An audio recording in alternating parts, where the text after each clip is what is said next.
Hello everyone, আজকে আমরা শিখব টিম্বার উড বেসড প্রোডাক্ট। এই যে চ্যাপ্টারটা আছে, এই চ্যাপ্টারটা মূলত আমরা আজকে সামারি করব। এই চ্যাপ্টারের মধ্যে কি কি আছে এই জিনিসগুলো আমরা খুব সহজে বোঝার চেষ্টা করব। এবং প্রথমে আমরা তিনটা জিনিস আসলে আমাদের কনফিউশন হয়। First of all, wood, timber, lumber, এই তিনটা টার্ম আসলে আমরা গোলাই ফেলি। কোনটা দ্বারা কি বোঝায় এটা যদি আমরা স্পেসিফিক ভাবে শুরুতেই জেনে নিই, তাহলে বিষয়টা আরো ক্লিয়ার হয়ে যায়। উড কি? উড হচ্ছে একটা গাছের মধ্যে যে ম্যাটেরিয়ালসটা আছে, যে কোন ম্যাটেরিয়ালস, যে ম্যাটেরিয়ালসটা সেলুলোজ, হেমিসেলুলোজ এবং লিগনিন দ্বারা তৈরি, সেই ম্যাটেরিয়ালসটাকে আমরা বলতেছি উড। এখানে লেখা আছে the materials found inside the tree. ট্রির মধ্যে যে ম্যাটেরিয়ালসটা পাওয়া যায় সেটা হচ্ছে উড। এখন টিম্বার কোনটা? Construction quality would.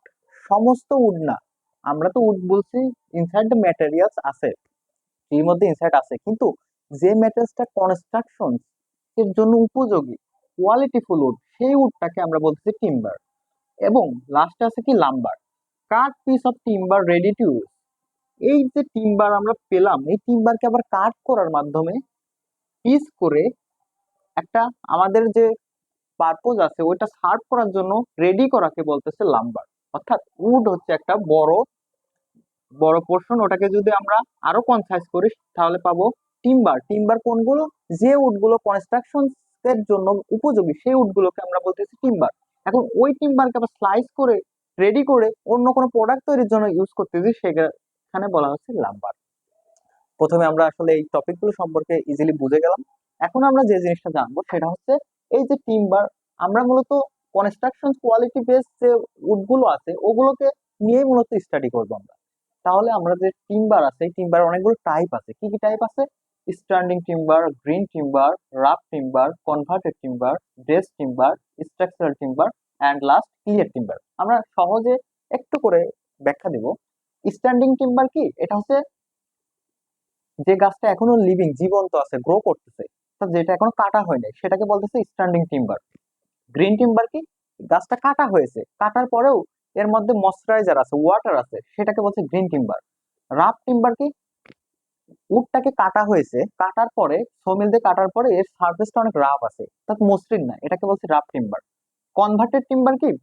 Converted timber হচ্ছে লগটাকে কাটার পরে আমরা একটা ব্যবহার উপযোগী একটা একটা টিম্বারে যখন কনভার্ট করি সেটা হচ্ছে কনভার্টেড টিম্বার। তারপর কি? Dress timber. রাফ সারফেস যেটা ছিল সেটা মসৃণ করে আমাদের একটা প্রোডাক্ট উপযোগী যখন করে ফেলবো তখন সেটাকে বলবো ড্রেস টিম্বার। স্ট্রাকচারাল টিম্বার কি? আহ, যেখানে হচ্ছে অনেক লোড প্রয়োজন হয়, এমন কোনো কনস্ট্রাকশন তৈরি করার জন্য যে টিম্বার গুলো ইউজ করা হয় সেটা হচ্ছে স্ট্রাকচারাল টিম্বার। তারপর হচ্ছে ক্লিয়ার টিম্বার। ক্লিয়ার টিম্বার কি? ক্লিয়ার টিম্বার হচ্ছে যেখানে কোনো প্রকার ডিফেক্ট থাকবে না, এরকম ডিফেক্ট ফ্রি যে উড আছে সেটাকে বলা হচ্ছে টিম্বার, ক্লিয়ার টিম্বার। এখন আমরা আসবো characteristic of good timber. Good টিম্বারের কিছু ক্যারেক্টারিস্টিক আছে। কি কি? First of all, uniform colour হতে হবে, অর্থাৎ সব জায়গায় একই কালার থাকবে। তারপর হচ্ছে সুইট স্মেল, উড থেকে একটা সুন্দর একটা স্মেল আসবে। তারপর হচ্ছে রেগুলার অ্যানুয়াল রিং। অ্যানুয়াল রিংটা কি? একটা উড প্রতি বছর যখন গ্রো আপ করে তখন ওইটার সারাউন্ডিং অ্যানুলার রিং গুলো প্রতি বছর বৃদ্ধি পায়। এটা যদি ঠিকভাবে হয় সেটাকে বলতেছে regular annual ring. And last কি আছে? Straight and close fibre.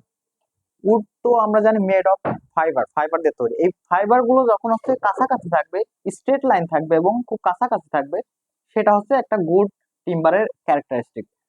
লাস্টে আছে হেভি ইন ওয়েট। উডের ওয়েটটা অবশ্যই একটু ভারী হতে হবে। Free from shakes, flaws, dead knots and blemish and any kind. অর্থাৎ এই যেগুলো আছে স্লোস, ফ্লস, ডিড, এগুলো হচ্ছে আসলে ডিফেক্ট। এই ডিফেক্ট গুলো অবশ্যই ফ্রি থাকতে হবে একটা গুড টিম্বার হতে হলে। অ্যান্ড লাস্টে হচ্ছে আরো আছে firm adhesions of fibre and compact medullary rays. একটা ট্রির মধ্যে যে দুই ধরনের প্রোডাক্ট আছে, একটা হচ্ছে ফাইবার, ফাইবার গুলো এরকম ভার্টিক্যালি থাকে, আর হরাইজন্টালি আসলে ভার্নিয়ার যে মেডুলারি রেস গুলো দেখতেছে এগুলো কিন্তু ভার্টিক্যালি থাকে। মেডুলারি রেস গুলো কি করে? খাবার খাবার সরবরাহ করে, সাপ্লাই করে। অপরদিকে যে ফাইবারটা আছে হরাইজন্টালি, এটা কিন্তু তার স্টেন, গাছের যে স্টেন সেটা কিন্তু ধরে রাখতে সাহায্য করে। এই মেডুলারি রেস কম্প্যাক্ট থাকবে and addition addition of fibre গুলো কাছাকাছি থাকবে, লেগে থাকবে, এবং মেডুলারি রেস কম্প্যাক্ট থাকবে। এটার মাধ্যমে কি করবে? দুইজনে যখন বোথলি থাকবে, জয়েন্ট থাকবে, তখন কিন্তু গাছটা উডটা স্ট্রেংথ পাবে, শক্তিশালী হবে, পাওয়ারফুল হবে। তারপরে ডুরাবেল, ভালো উডের একটা ক্যারেক্টারেশন এটা অবশ্যই দীর্ঘস্থায়ী হতে হবে। ইলাস্টিক, ইলাস্টিক কি আমি একটা ফোর্স প্রয়োগ করলাম, ফোর্স প্রয়োগ করার পরে উডটা তার আগের ফর্মে ফিরে আসতেছে কিনা এই জিনিসটা অবশ্যই থাকতে হবে। আর ফ্রি রেজিস্ট্যান্স, এন্ড লাস্ট আছে বি হার্ড, হার্ড শক্ত হতে হবে। Strong for working as structural member, অবশ্যই এটা আমাদের যে ওয়ার্ক করব, কাজ করব সেটার জন্য উপযোগী হতে হবে। এই জিনিসগুলো ছিল আমাদের ক্যারেক্টারিস্টিক গুড টিম্বারের ক্ষেত্রে। এখন আমরা টিম্বারের ক্যারেক্টারেশন দেখলো, এখন দেখবো হচ্ছে ডিফেক্ট। টিম্বারে আসলে কোনো কিছু ডিফেক্ট ছাড়া হয় না, সব জায়গায় ডিফেক্ট আছে, তেমন উডের মধ্যেও কিছু ডিফেক্ট আছে। উডের মধ্যে যে স্পেসিফিক ভাবে ইম্পর্টেন্ট যে ডিফেক্ট গুলো সেগুলো নিয়ে আমরা আলোচনা করছি। Heart shake, heart shake defect, তারপর হচ্ছে স্টার শেক, স্টার শেক বোঝা যাচ্ছে এটা স্টারের মতো ডিফেক্ট হবে। Cup shakes or ring shapes, এটা রিং এর মতো হবে। রেডিয়াল শেকস, এটা হচ্ছে রেডিয়াস বরাবর হবে। Rind galls, upset or rupture, twisted fibre or wandering heart, twisted fibre or wandering heart. Then হচ্ছে burls, wind cracks, knot, dead. নটের মধ্যে আবার দুই প্রকার আছে, একটা হচ্ছে ডেড নট, একটা হচ্ছে লিভ নট। এখন এই যে টপিক গুলো আছে এই টপিক গুলো আমরা পরবর্তীতে ব্রিফলি করব, আপাতত আমরা বোঝানোর সাথে এই জিনিসগুলো এখন বলতেছি। এখন আমরা আসি wood based product. Wood based product বোঝার আগে বুঝতে হবে আমাদের যে আমরা উডটা যে পেয়েছিলাম ওই উডটাকে ফার্স্ট অফ অল কি করতে হবে, হিট প্রেসার দিয়ে ওটাকে নরম করতে হবে। নরম করার পরে কি করা যায়, ওটাকে কাটা যায়, স্লাইস করা যায়। কিভাবে স্লাইস করা যায়, এটা যদি খুবই থিন থিন থিন স্লাইস করি আমরা, সেটাকে বলছে ভিনিয়ার। এখন এই ভিনিয়ার ভিনিয়ার বোঝার আগে আমাদেরকে আরো তিনটা টার্ম সম্পর্কে জানতে হবে। মানে টোটাল যে উড বেস প্রোডাক্ট এটা বোঝার আগে আমাদের তিনটা টার্ম সম্পর্কে জানা লাগবে। এটা হচ্ছে ভিনিয়ার। ভিনিয়ার কি, আমাদের যে উডটা আছে সেটা হচ্ছে হিট প্রেসার দিয়ে নরম করার পরে স্লাইস করা হয়েছে, যে ন্যূনতম যে স্লাইসটা করা যায় সেটা হচ্ছে ভিনিয়ার বলা হয়, শীট বলা হয়। এটা হচ্ছে ওয়াইড অ্যান্ড থিন, এটা হচ্ছে চওড়া হয় আবার পাতলা হয়, অনেক পাতলা হয়। দেন আমাদের জানতে হবে স্ট্রিপ। স্ট্রিপ কি, লং অ্যান্ড ন্যারো। এই যে আমরা যদি চিত্র দেখি, এটা হচ্ছে শীটের চিত্র, এটা হচ্ছে লং স্ট্রিপ। এটা হচ্ছে আসলে আহ, একটু লম্বা হবে কিন্তু হচ্ছে চিকন হবে, কিন্তু একটু মোটাও হবে। তারপর আছে ব্লক থিং, এটা হচ্ছে ব্লক এই যে এরকম থাকবে। এখন এই জিনিসগুলো ব্যবহার করে আমরা হয় প্লাইউড তৈরি করি, না বিভিন্ন ধরনের বোর্ড তৈরি করি।